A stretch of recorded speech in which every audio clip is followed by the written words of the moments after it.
Monsieur le Vice-président. Contrairement à l'inquiétude émise par la délégation belge ici, énormément de progrès ont été réalisés ces dernières années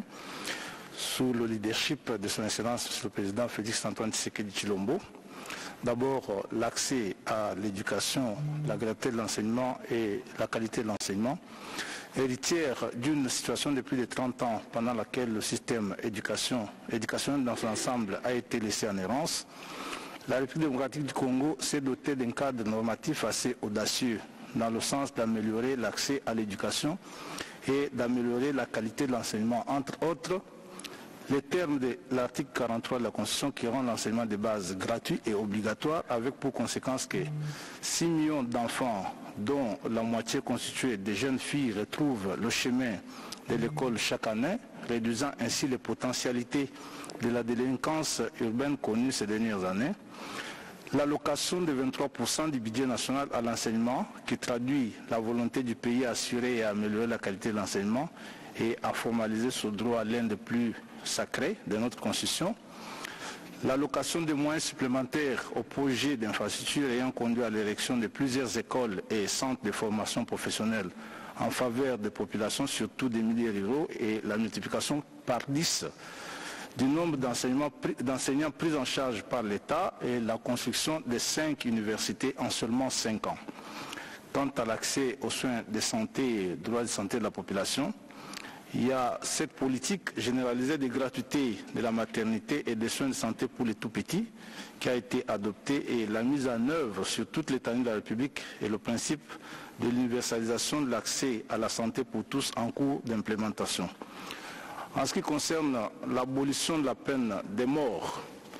on peut noter que la République démocratique du Congo est par essence un État abolitionniste.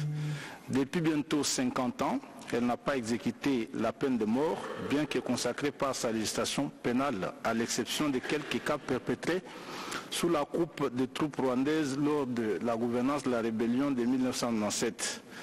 La levée du moratoire sur la peine de mort est une mesure administrative qui n'a pas changé cette vocation. Elle se justifie dans un contexte d'une criminalité imbriquée, plus précisément d'une impunité généralisée dans les zones de conflit, en particulier, et des violences urbaines. Depuis la levée de ce moratoire, aucune exécution n'est constatée et le Parlement congolais travaille sur des mesures permettant d'éviter toutes sortes d'abus en cette matière. Sur ce qui est de la protection de l'environnement et des espèces naturelles et la lutte contre le changement climatique, c'est des principes auxquels la République démocratique du Congo tient absolument, malgré les abus actuels commis par l'armée rwandaise, plus précisément dans le parc de Virunga, où des espèces protégées sont livrées à des pillages inacceptables. La République démocratique du Congo s'inscrit dans la droite ligne de la lutte contre toute forme d'atteinte à l'environnement à travers ses instruments juridiques légaux, la protection de l'environnement et des espèces naturelles telles que prônées par ce pays, qui consiste à éradiquer toute atteinte ou à l'impossible à les réduire au maximum. C'est après avoir épuisé tous les mécanismes d'éradication et de réduction de toute forme d'atteinte à l'environnement que l'administration étatique applique le principe pollueur-payeur, notamment dans le cadre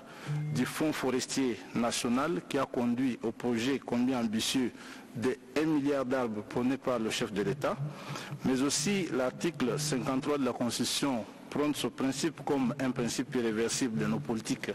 nationales. Il y a eu dans les lignes la création de l'inspection des mines et l'Agence congolaise pour l'environnement. En ce qui concerne la législation et l'adoption des lois par le Parlement, depuis l'avènement de la nouvelle Constitution, la législation congolaise en matière de droits de l'homme est l'une des plus révolutionnaires, si pas du continent, mais du monde. Des thématiques très importantes ont été développées et formalisées en loi depuis une dizaine d'années et de manière très progressive en conformité avec les engagements internationaux du pays. L'on peut de manière non exhaustive citer la loi portant institution, organisation et fonctionnement de la Commission nationale des droits de l'homme, la ratification de la Convention nationale des droits de l'homme, la ratification de la Convention nationale sur les droits de l'enfant, la réforme du code pénal qui redéfinit la notion de viol afin de protéger les filles de mariage précoce et non consenti,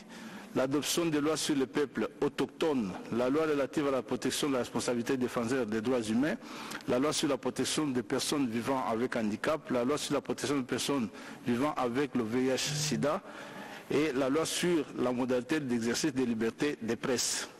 qui constituent un socle important de la volonté du pays dans son ensemble à faire triompher la cause des droits de l'homme.